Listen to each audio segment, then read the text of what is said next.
Bom dia, bom dia. Tudo bem com vocês? Mais uma semana aqui, dessa vez eu posso falar, o pastor Jay estará conosco na semana que vem, então vai ser uma alegria recebê-lo novamente, ele juntamente com a Lu, toda a sua família, mas por hora nós seguimos aqui na nossa série, no texto bíblico de hoje. A gente tem falado nas últimas semanas, a partir de uma série chamada Hipócritas, onde a gente vai para o Sermão do Monte e percebe Jesus ensinando o modo de vida dos seus discípulos e como esse modo de vida dos seus discípulos contrasta com o modo de vida dos hipócritas. A primeira coisa que a gente tem que fazer é olhar para o texto bíblico e interpretá-lo, o que é talvez a tarefa mais difícil nos nossos dias. Eu penso que a grande crise dos nossos dias, antes de ser teológica, ela é muito mais cognitiva, é uma crise de interpretação de texto. Você já deve ter visto algum anúncio na internet com o preço, produto, forma de pagamento, tudo explicado. E aí, quando vai para os comentários, tem sempre alguém perguntando qual o preço. Qual é a forma de pagamento? Tudo que está explicado de forma muito clara ali, as pessoas têm dificuldade hoje em dia de interpretar algumas coisas. Eu penso que talvez a história que melhor ilustre isso seja uma história de um caso real, que aconteceu no Brasil no ano de 2007, que melhor ilustra o perigo da má interpretação. Um pastor, sim, ele lendo o livro do profeta Oséias, ele leu a seguinte frase com uma ordem que Deus deu para Oséias: vá, tome uma mulher adúltera. Eu não sei se você conhece a história do profeta Oséias, mas Deus mandou que ele casasse com uma prostituta. E o pastor leu essa frase, vá, tome uma mulher adúltera, do seguinte modo: vá, tome uma mulher adúltera. Resultado, ele teve um caso com uma irmã da igreja baseado nessa interpretação errada. Eu não sei o que é pior, se é o fato do pastor interpretar desse jeito, ou se é o fato do marido da irmã concordar com isso e permitir baseado nas escrituras. Eu não sei se você sabe, mas esse é um caso real, ocorreu em 2007, tem reportagem inclusive no Fantástico sobre essa situação, mas é um caso extremo e absurdo de alguém que cometeu uma má interpretação. Esses são casos extremos, mas eu queria que você pensasse que qualquer má interpretação pode causar danos terríveis. O texto de hoje é um dos textos mais mal interpretados das Escrituras. A gente vai falar sobre Jesus declarando e dizendo nesse sermão o seguinte: não julguem para que vocês não sejam julgados. E aí ele continua, mas normalmente as pessoas param apenas nessa parte: não julgueis para que não sejais julgados.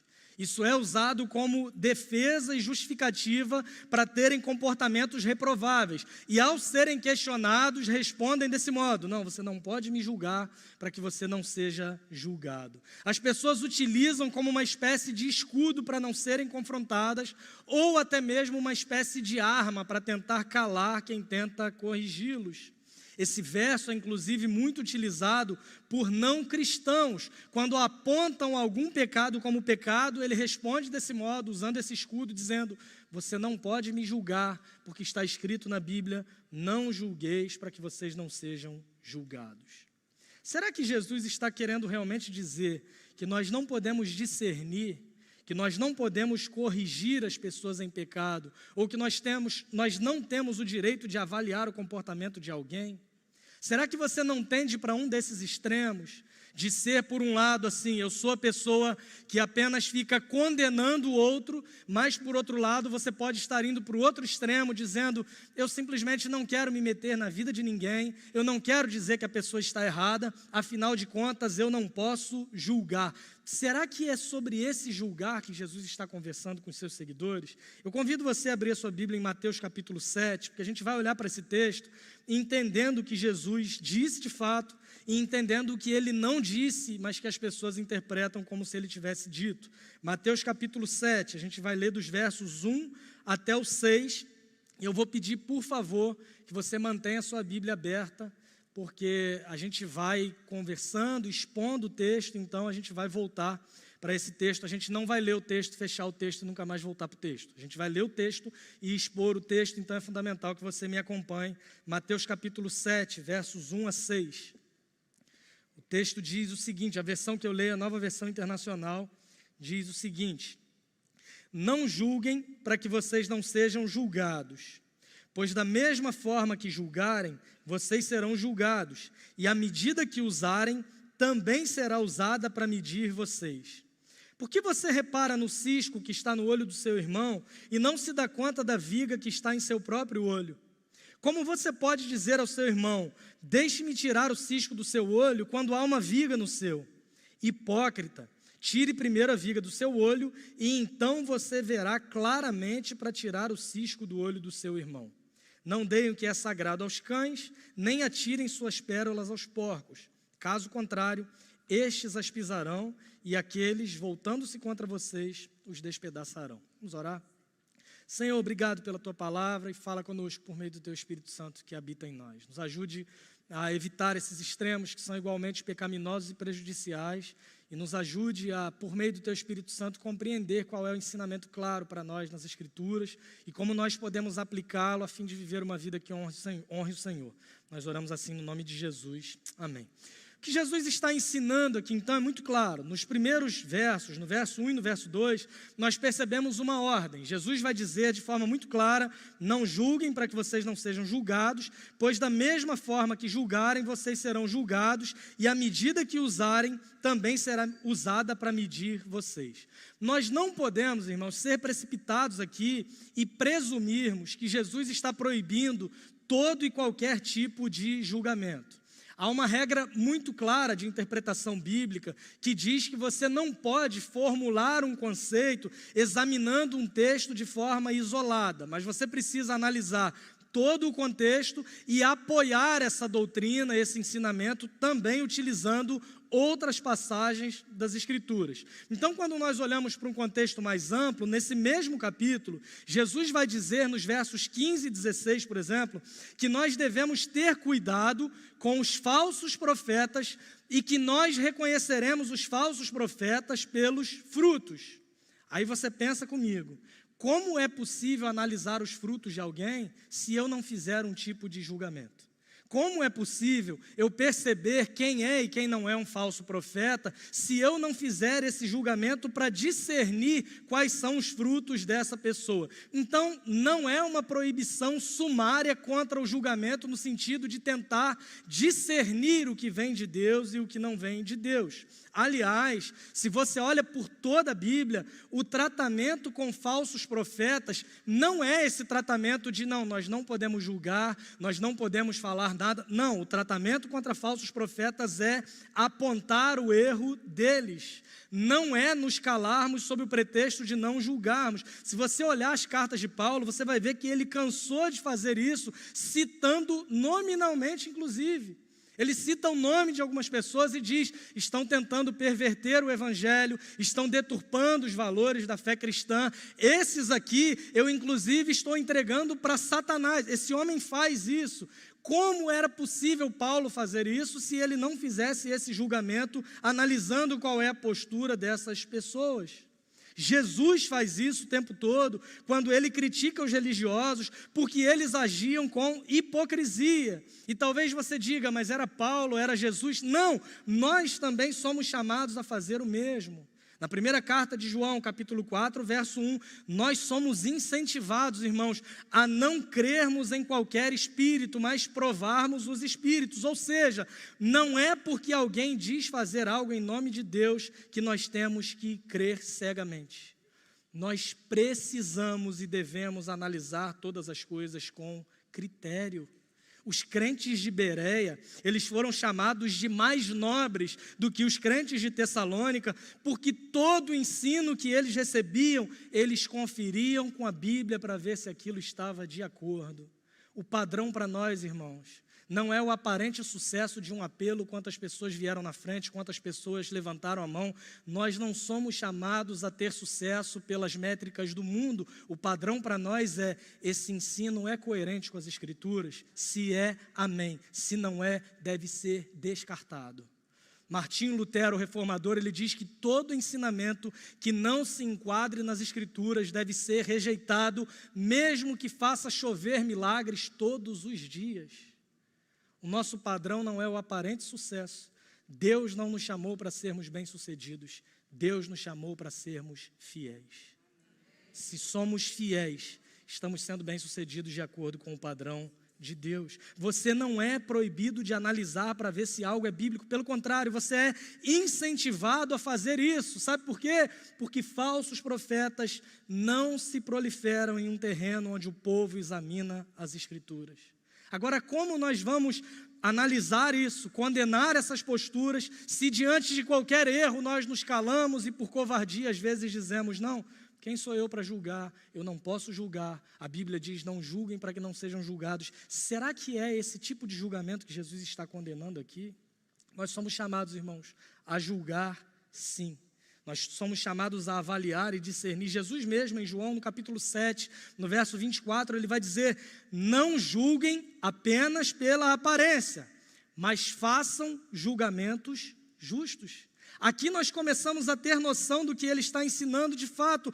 É exatamente a mesma coisa. O que Jesus está condenando e proibindo é o julgamento injusto e hipócrita. A gente vai ver isso à medida que a gente for caminhando por esses versos. Mas como argumento, se qualquer julgamento fosse errado, o juiz profissional ele estaria pecando sempre que ele exercesse a profissão. Qual é a sua profissão? Julgar. Você está em pecado, meu irmão. Jesus falou que nós não podemos julgar, então você é um pecador. A exceção aqui é para árbitro de futebol, porque esses sempre pecam mesmo, tá? Isso daí não sei se tem algum entre nós. Aí só os flamenguistas e corintianos dizendo, não, mas eu não acho que o árbitro erra. Será por quê, né?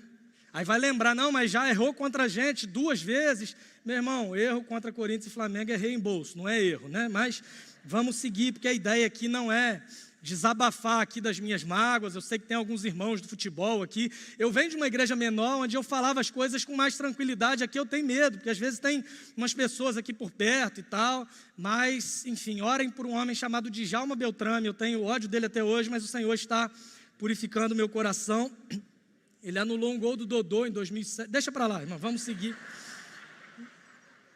No mesmo ano que esse pastor cometeu essa interpretação errada aqui, 2007, pior do que ele fez esse hábito, mas a partir dos próximos versos, nós vamos tendo a certeza de que essa é a proposta de Jesus. Ele não está nos proibindo de avaliar e discernir, mas ele está nos proibindo de fazer julgamentos hipócritas. Por exemplo, no verso 2, ele vai deixar claro que há um padrão de julgamento. A mesma medida que vocês usarem será usada contra vocês. Ou seja, se vocês julgarem de modo justo, vocês serão julgados também de modo justo. O problema não é o julgar em si, mas é fazê-lo de modo hipócrita, sem o conhecimento necessário dos fatos. É julgar de modo precipitado, é julgar sem olhar para si e sem olhar para os próprios erros. Aliás, todo o ensino do Sermão do Monte vem sendo baseado em fazer aos outros aquilo que você gostaria que fosse feito a você. Se não ficou claro ainda para você, vamos seguindo no texto. Pois além da ordem, nos versos seguintes, Jesus propõe agora uma analogia, nos versos 3 e 4, quando ele fala o seguinte: por que você repara no cisco que está no olho do seu irmão e não se dá conta da viga que está em seu próprio olho? Como você pode dizer ao seu irmão, deixe-me tirar o cisco do seu olho quando há uma viga no seu? Jesus está falando sobre cisco e viga. Em outras versões vai dizer cisco e trave. E aí, voltando aos exemplos de interpretações erradas, eu já vi gente que pregou que Jesus era contra o futebol, porque nesse texto ele mandou arrancar a trave. Olha só o perigo das más interpretações. E aí, se você busca textos isolados sem sentido, você vai aumentando, dizendo, realmente eu acho que ele era contra o futebol. Além de mandar arrancar a trave, ele mandou jogar a rede no mar. Lembra um dia que ele estava com o pessoal? Ele chamou o juiz de iníquo, e a gente vai inventando um monte de justificativas que vão tentar explicar a nossa falta de zelo e de conhecimento bíblico. O ponto aqui é que Jesus propõe essa analogia perguntando a razão de você reparar um problema pequeno no outro e ser incapaz de perceber problemas maiores em você mesmo. Quando nós entendemos o tom do que Jesus está ensinando, a gente vai entender qual tipo de julgamento ele está proibindo. Porque nós temos essa tendência, irmãos, de sermos graciosos com os nossos próprios pecados. Nós vamos criando justificativas. Não, isso aí eu faço por causa da minha infância, que foi muito difícil. Eu tenho esse comportamento, mas na verdade são os traumas que eu tive. Eu só retribuí aquilo que fizeram primeiro a mim. Não, eu só nego porque eu sou roubado pelo governo todos os dias e por aí vai. A gente vai inventando desculpas para os nossos próprios pecados e fazendo-os ficarem menores, sendo graciosos com os nossos próprios erros, mas nós não somos capazes de ter misericórdia com o pecado dos outros. O pecado do outro sempre nos fere mais. O defeito do outro é sempre maior e mais grave do que o nosso. Nós usamos uma lupa para o erro dos outros, mas o nosso espelho está quebrado, de modo que somos incapazes de olhar para dentro de nós. O que Jesus está condenando é isso. Ele diz, como você pode fazer isso? É esse o tipo de julgamento condenado por Jesus. O fato de olhar para o pecado do outro e ser incapaz de reconhecer as próprias falhas. Ele está dizendo, olhe para você primeiro. A palavra traduzida por viga aqui é uma viga mesmo de madeira pesada, daquelas usadas em telhados. Imagina alguém com uma viga atravessando a frente do rosto e tentando tirar o cisco do olho de alguém. A figura de linguagem usada aqui é uma hipérbole, um exagero, para mostrar a forma absurda que é essa postura de quem age desse modo. E como nós temos visto esse tipo de postura, irmãos? O que tem de gente, especialmente no nosso meio da igreja, com viga nos olhos, apontando cisco nos outros, é absurda. Como é que a gente se defende disso? Fique atento a alguns sinais. Normalmente, quem fica batendo demais e quem vive com uma única ênfase, batendo em alguns pontos e pecados específicos, normalmente, essa pessoa está escondendo a própria fraqueza e insegurança. Gente que critica só uma coisa e o faz de modo exagerado, simplesmente, normalmente, está escondendo algo ou até mesmo gostaria de cometer o mesmo pecado que está apontando, mas não tem coragem. Sabe, gente crítica demais, que critica tudo e sem razão. É esse tipo de julgamento que nós não podemos ter. Cuidado com essa pessoa. Agora, cuidado também para não ser essa pessoa. Porque normalmente quando nós falamos de problemas assim e olhamos para a Bíblia, normalmente nos colocamos na defensiva, no lugar daqueles que são as vítimas dos hipócritas. Mas nós precisamos olhar para dentro também, irmãos, e pedirmos misericórdia a Deus, para não sermos como esses a quem criticamos apenas com pecados diferentes. Essa é a postura de quem repara o cisco do outro tendo uma viga nos próprios olhos. E essa postura é de fato absurda, isso é hipocrisia. Esse julgamento é condenado aqui, aliás, esse julgamento é condenado em todo o texto bíblico. Como é que nós devemos agir então? Como é que nós devemos julgar de acordo com os padrões estabelecidos por Jesus? E aí, nós vamos para os versos 5 e 6, onde Jesus nos dá uma direção. Então assim, uma ordem, uma analogia, uma direção. Versos 5 e 6, hipócrita, tire primeiro a viga do seu olho e então você verá claramente para tirar o cisco do olho do seu irmão. Jesus não diz assim, tira uma viga do seu olho e o seu irmão, o problema é dele porque você não pode julgar. É isso que ele faz? Não, ele diz, tira a viga do seu olho e então você verá claramente para tirar o cisco do olho do seu irmão. A condenação de Jesus não é em você apontar o cisco do outro, é você se preocupar com o cisco do outro tendo uma viga diante dos seus próprios olhos. E aí ele continua dizendo, não dê o que é sagrado aos cães, nem atirem suas pérolas aos porcos. Caso contrário, estes as pisarão e aqueles, voltando-se contra vocês, as despedaçarão. Jesus deixa claro para nós aqui o passo a passo de como nós devemos agir de modo prático. Primeiro, tire a viga que está no seu olho. Aí você vai ver claramente. E aí sim, você vai ser capaz de ajudar o seu irmão tirando o cisco do olho dele. A solução, como eu disse, não é deixar o cisco no olho do outro, porque você não pode julgar. A solução é você enxergar claramente para ser capaz de ajudá-lo. Ou seja, não se precipite ao julgar, esse é um erro. Mas também não ignore o que precisa ser corrigido em si mesmo e no outro. Primeiro em você e depois no outro. Essa postura que Jesus nos ensina a ter, essa direção que Ele nos incentiva, corrige tanto aqueles que julgam precipitadamente, quanto aqueles que usam esse verso sem contexto para fugir da responsabilidade de ajudar o outro a vencer o pecado. Afinal de contas, as pessoas vivem uma vida autônoma e cristianismo não é uma vida autônoma. Nós somos membros de um mesmo corpo, nós somos responsáveis uns pelos outros. Se você não quer que ninguém se meta na sua vida, é óbvio que eu não estou falando aqui daquela liderança que quer definir todo e qualquer passo. Isso também não é bíblico, isso é manipulação religiosa, eu não estou falando disso. Agora as pessoas meio que ficam na defensiva dizendo assim, não, eu não quero que ninguém se intrometa na minha vida. Meu irmão, você está no lugar errado. Se você é parte da igreja, se você é membro do mesmo corpo, você automaticamente, ao se tornar parte do corpo de Cristo, você está dando autorização expressa para que os outros se intrometam na sua vida e para que você se intrometa na vida dos outros de modo positivo, tá?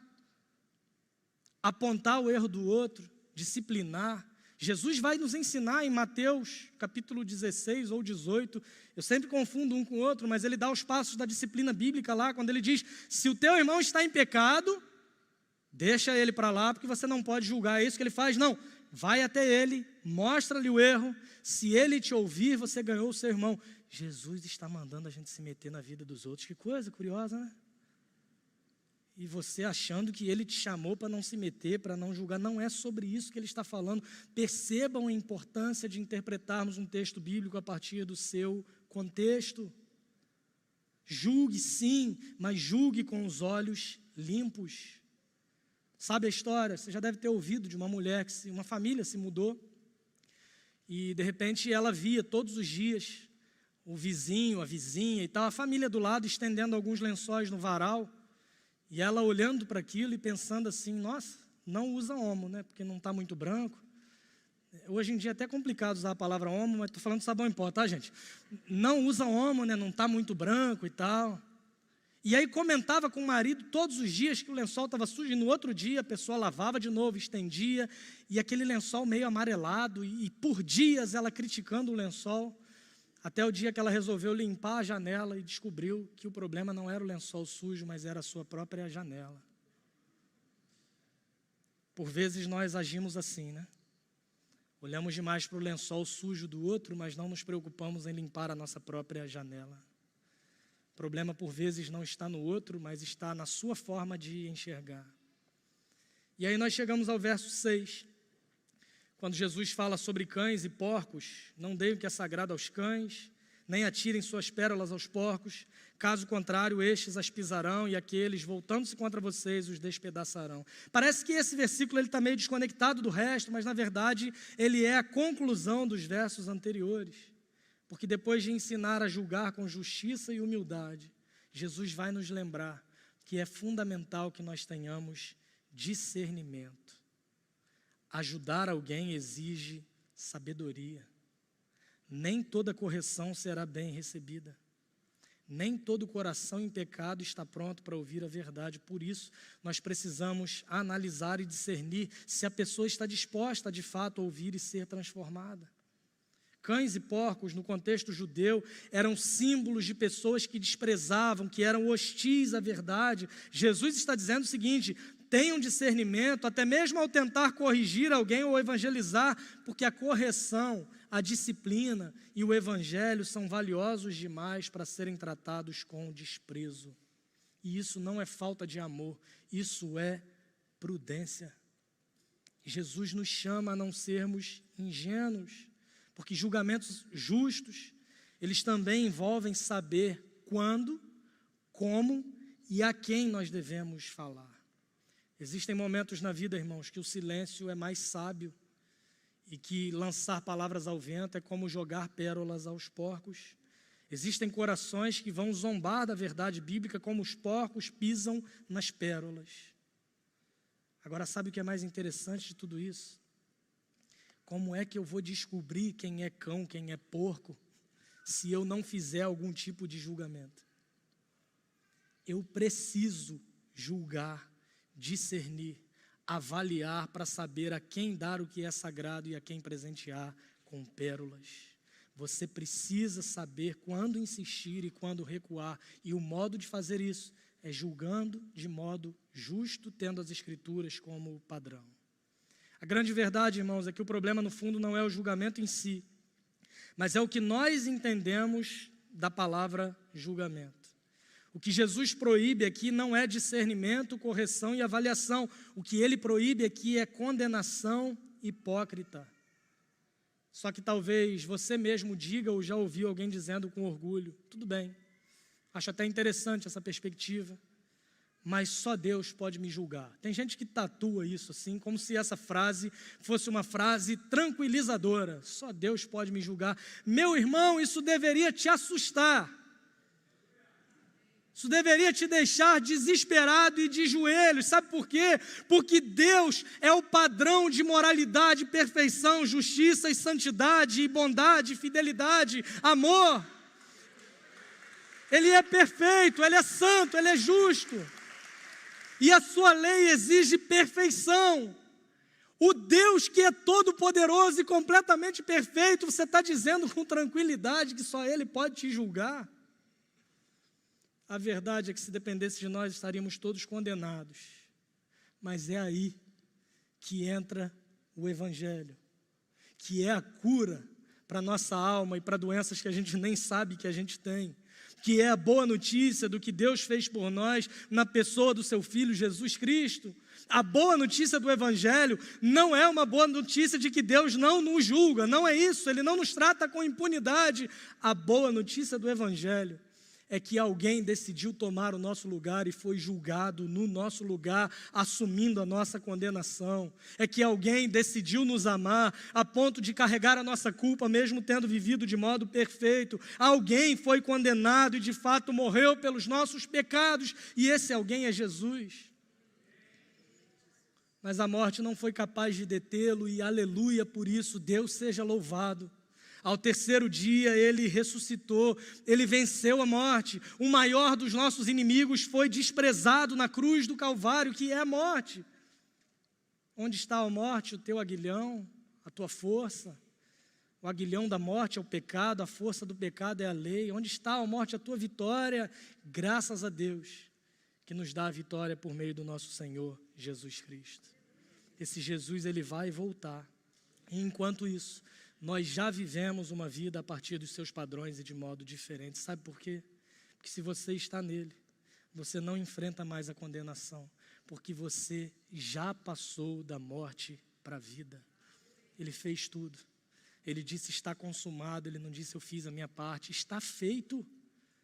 Você precisa crer, você precisa se arrepender, você precisa viver a partir do Evangelho, mas nós estamos reconectados a Deus por meio daquilo que Jesus fez, e isso muda a nossa forma de viver. Quando nós entendemos isso e vivemos a partir do Evangelho, nós não vivemos mais como superiores, olhando o pecado do outro de cima e apontando simplesmente as suas falhas, mas nós vivemos como pecadores perdoados, chamados a viver a vida de forma coerente, sem hipocrisia e com o coração voltado para a restauração do outro. A resposta de Jesus para a hipocrisia não é o silêncio conivente, mas é um amor que confronta, fazendo isso com graça. E é assim que Ele nos chama a viver. Corrigir o outro, sim, mas de joelhos, conscientes de que nós também precisamos ser corrigidos. Que olhemos para nós mesmos, irmãos, antes de olhar para o outro, porque por vezes a nossa falha é muito maior do que a falha do outro a quem estamos tentando corrigir.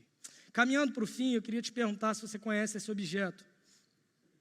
Não é para fazer fisioterapia, embora seja parecido, mas esse objeto se chama capotraste. Já ouviu falar nisso?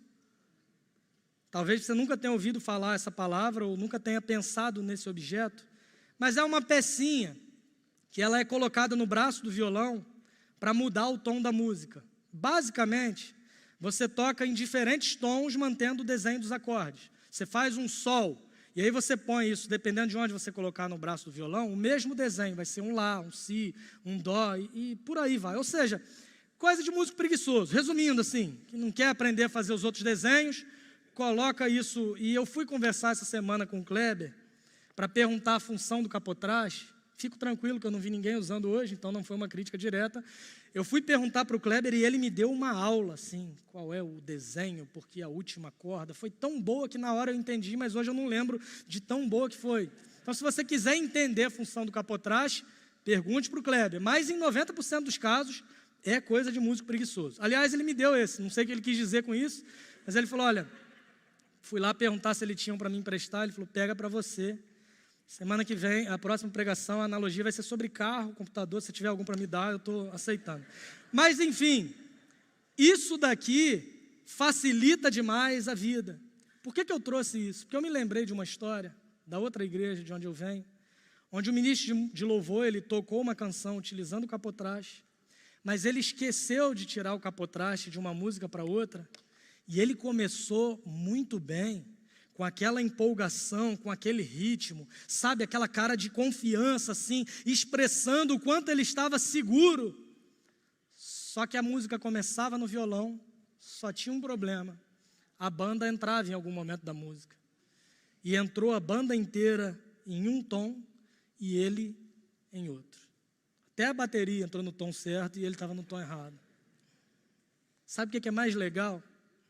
Que ele ficou olhando com uma cara de reprovação, revoltado, porque para ele estava todo mundo errado e ele estava certo. Às vezes nós somos assim, irmãos. Nós achamos que o mundo está desafinado, que está todo mundo errado, que está todo mundo fora do tom. Mas é a nossa referência que está desajustada. Nós julgamos demais o outro sem perceber que o nosso coração precisa de correção primeiro.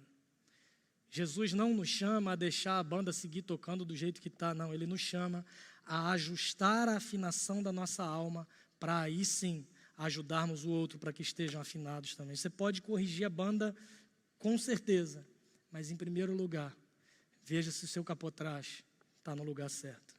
E é o Evangelho que nos afina de fato, porque ele mostra a nossa condição real de pecadores, mas ele nos dá também graça e condições para recomeçar, porque somente quem foi afinado pelo Evangelho da graça de Deus é capaz de ajudar os outros a voltarem para o tom certo e fazerem isso em amor. Que Deus nos capacite para a glória dele mesmo. Vamos orar?